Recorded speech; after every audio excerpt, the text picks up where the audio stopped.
welcome everybody. Welcome to Whisk Bake because we're making cake with Chef FPBN. I'm Patrick Govese and I go by the name of Chef FPBN. Welcome to my kitchen first and foremost. Before we get started with today's dessert, let me just share a little insight, a story of who I am and how I got to be on your screen today. So I've been a pastry chef for just under 2 decades now. And within my time of being a pastry chef, I've managed to travel to many different countries, work with many different chefs, learn a whole lot of skills. And what I'm trying to do now is to bring all that knowledge that I've learned straight into your home so that you can have the opportunity to bake like a chef. Let's bake. Today's dessert will be a classic Italian dessert called the panna cotta, and I'm adding a personal flair to it by aligning it with a blueberry and grape jelly. So the final result will be a layer of panna cotta, a layer of jelly, a layer of panna cotta, another layer of jelly, and we might do a little bit of a blueberry salsa on top just to make it a little bit more interesting. Let's bake. So to make this dessert, which is then our panna cotta with our blueberry and grape jelly, we will need some grapes. I've selected the red. Perhaps you can use the green, but from a visual perspective, the red is preferred. Some grape juice, blueberries, some caster sugar, milk of course, cream, some gelatin as a setting agent, and some vanilla just to naturalize our flavors. It's time to get cooking. Well, first we're going to start with the panna cotta layer. Why the panna cotta layer? Because I wanted for depth of color. Because here's something that I can just inform you about contrast within desserts.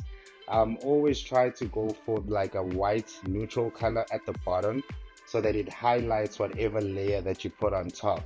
So if you go for color at the bottom and the white part on top, you really don't get a colorful effect in your dessert. So hence, we're going to start with the panna cotta now and then follow up with the jelly. So to make the panna cotta, we're going to start off by blooming our jelly, our gelatin, which means basically we mix in our gelatin with 3 times as much water and you just let it sit and it becomes a jelly consistency. So you just have to mix it in first because it's no good if you just put in the water and you leave it there. You must mix this in for about 30 seconds or so until it's all completely dissolved. Otherwise, your dessert is going to have like textures of lumps in it. So if you want smooth, silky texture, mix it in for a good 30 to 40 seconds. All right, now that that is ready, all you need to do now is come down to this side where we're going to add in our sugar. Just make sure that's nice and level. And then we come in with our cream.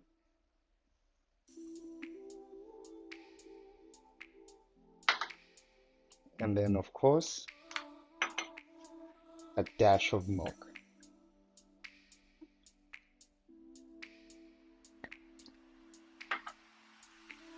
And then for our flavor profile, we're going to add in just a touch of vanilla. Never add too much of this because you don't want to have too much overpowering flavor. You want everything to be balanced. So now we're just going to take this over to the stove. Give it a stir first before you switch on the stove. Why we like to do that is because when you put sugar and liquids in, all the sugar sits right at the bottom. So when you switch on the stove, the sugar starts to caramelize. So what you want to do is actually dissolve your sugar before you apply heat.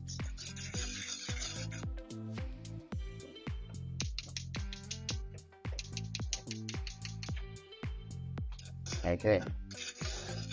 So now we're going to just keep this on the stove till it gets to just before boiling temperature. So you don't want it to boil because once it boils, what it actually does is the cream separates the fat. So you'll actually get a 2-textured panna cotta instead of a 1-textured panna cotta. So you must really take it to a temperature just before it starts to boil. So as soon as it starts bubbling, it must be hot enough just to dissolve the gelatin. So you can't put it on the stove and walk away. You have to keep watching. Okay, now we can switch off our stove because we've actually reached that stage where it just begins to boil, just before boiling stage. So now what we do, we take our gelatin that's already bloomed, and then we just throw it into there. And then once again, it's important just to give yourself some time to stir in the gelatin first.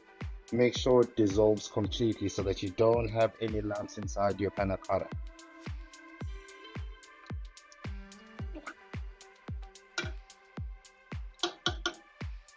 Okay, now that that's ready, I'm just gonna pour it into my jug here.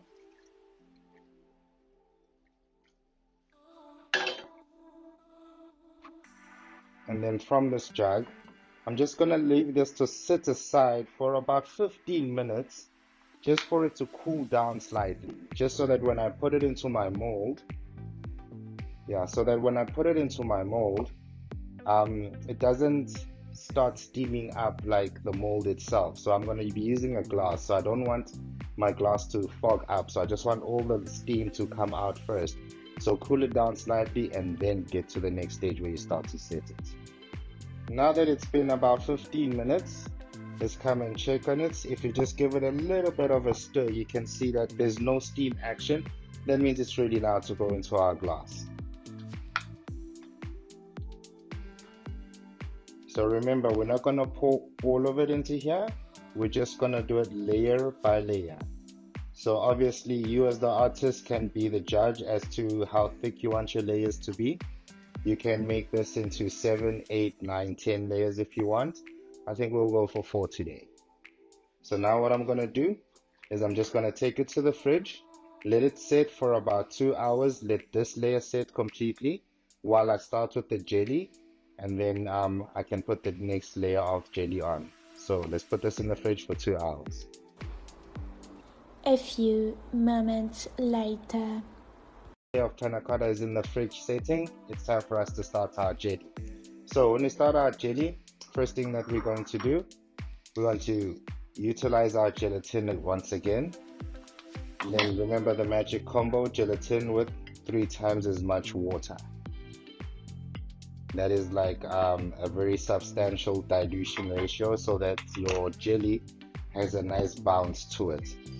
And remember what we had said earlier, that it is very, very important to stir in the gelatin with the water for roughly about 30 to 40 seconds. Make sure you do a good job just to avoid the lumps. And then once your gelatin is blooming there, you're going to bring your pot a little bit closer. So what we're going to do now, we're going to utilize the juice. All of that in there. Then come in with a little bit of sugar, because remember that the juice is naturally sweet itself. And it's also going to get some more sweetness from the grapes. So don't put too much sugar. Or rather, that's why we don't do a sugar overkill. Then we're going to come through with some grapes. As you can see, I have cut some of them in half just so that they can release their flavors a lot more naturally. Then just a little bit more blueberries. Give that a nice stir once again so that the sugar can lift up from the bottom, dissolve into the mix, so that when it's on the stove, everything gets a nice interaction with the heat, minus the sugar caramelizing at the bottom of your pot.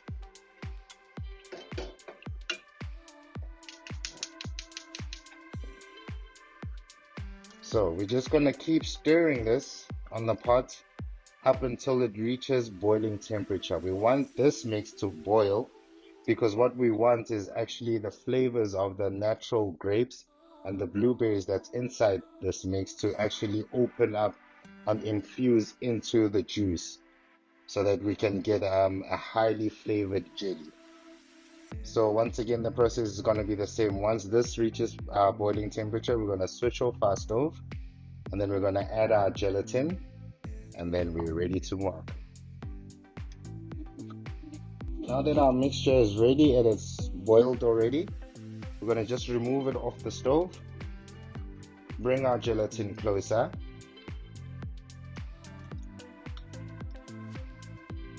And then once again, just stir in the gelatin.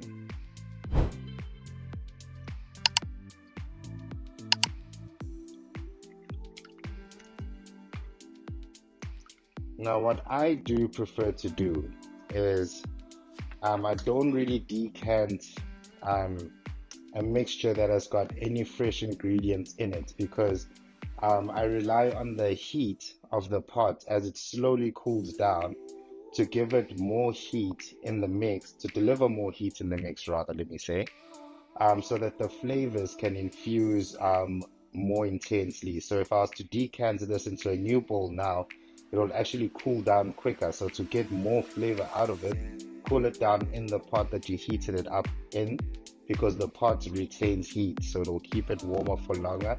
Hence, your infusion process will happen for longer. Hence, you'll get more flavor. So I'm just going to leave this for about 20 to 30 minutes. Once again, just for it to cool down, so that when I add it onto my panna cotta layer, it does not melt it down. So this must be cold before we move on to the next stage. So let's set it aside and then let's go check on our panna cotta. Now that our jelly is ready, it's ready now because remember our panna cotta has been in the fridge now for 2 hours. So this has given the jelly enough time to sit at room temperature until it actually reaches room temperature itself. So now we're going to check on the panna cotta so that we can add this as our second layer.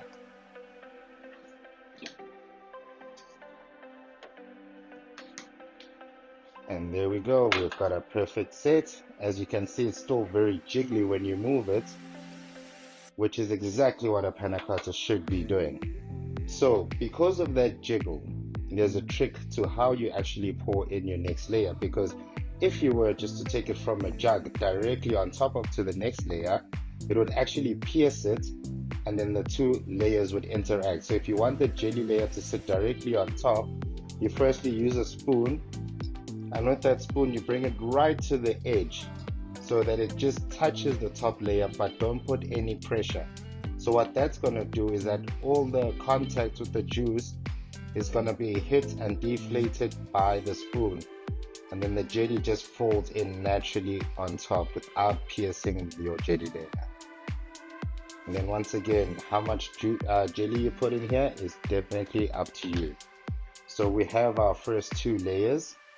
So what I like to do then now, just for additional flavor, add some blueberries in between so that you get a refreshing bite as you indulge in this lovely dessert. So we're going to put this in until this layer sets so that we can put in another layer of panna cotta, and then we're going to repeat this process one more time until our dessert is ready.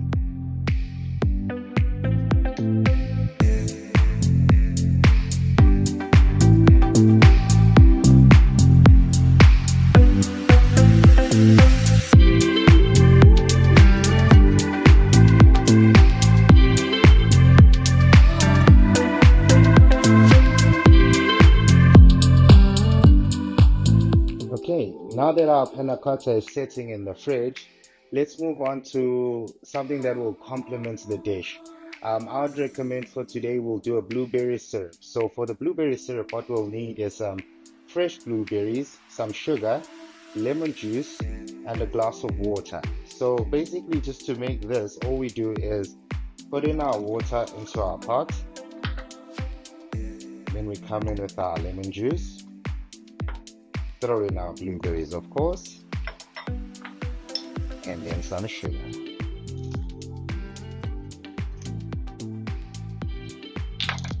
And then what we're going to do is take this over to the pot, switch it on obviously, because we're trying to cook it.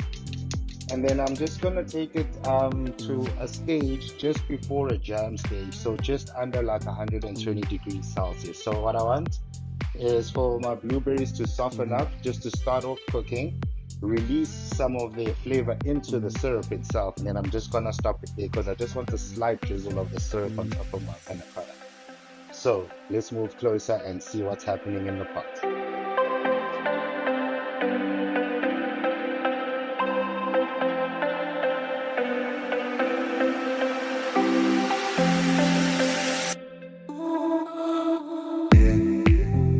as you can see now, we've reached our boiling temperature, and if you can look at the blueberries, they've actually burst open, so they've released all their flavor. As you can see, it has changed the color of our syrup. So now we can actually switch it off, and we're just gonna lay it aside to cool down and wait for our panna cotta to completely set, and then time for tasting. Now that our panna cotta should be ready, let's go check on it and actually get to the tasting. Oh yes. As you can see, our panna cotta has perfectly set. It's got that slight wobble to the jelly, perfect texture. So what I'm gonna do now is just gonna go over with my blueberry syrup, place it on top like that. And you can put as much as you want once again. And then what I've chosen to include here is actually a shortbread crumb,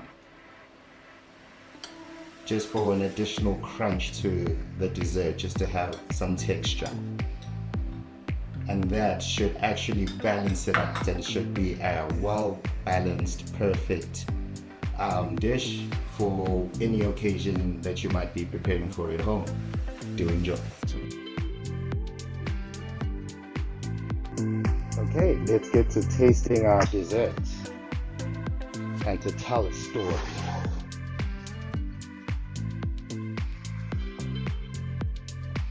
Alright, so the panna cotta. Let's dive into it first. As you can see, we've got that perfect wobble from our jelly and our panna cotta, which means our textures are properly aligned.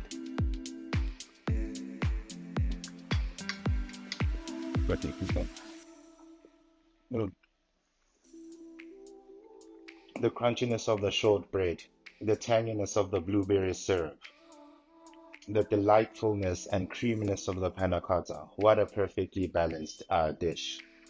This is one definitely to try. So the panna cotta, I basically made this dessert very early in my career, roughly within, let's say, the first 4 months. And it was an eye-opener for me because it was one of those dishes that really got me to think a certain way about desserts. What way is that? It was through playing around with balancing out the panna cotta that I actually learned how to work with gelatin, because it's a set dessert. So basically the gelatin plays a critical part in it. And what I learned from that, basically from every 1 liter of liquids, you basically use 20 grams of gelatin, but there is a trick to it because it depends on what type of liquid that you're using. So if you're going for like a jelly and you're using like a very acidic juice, so you're going to add like a lemon juice or a raspberry juice, generally you would need then a little bit more gelatin into your mixture. So perfect ratios are like 15 to 20 grams per liter of liquid. And if you are setting it in a glass, your dessert, then you look to play towards the 15 grams per liter. And if you're going to do like a free setting one, let's say I put this in a mold and I wanted to plate it onto a plate, then I'd look into the 20 grams per liter. So this dessert kind of shaped my way of thinking and really put me into a professional trail of thought to think about how to properly get out textures the way that I would desire them. It taught me not to just replicate dessert, but to find a way to actually create my own, balancing out my own textures and looking for my own niche. So this is one of my balances of a panna cotta. So do enjoy. Remember, whisk, bake, because we're making cake with Chef FPBA. See you guys in the next episode. Let's just have another bite.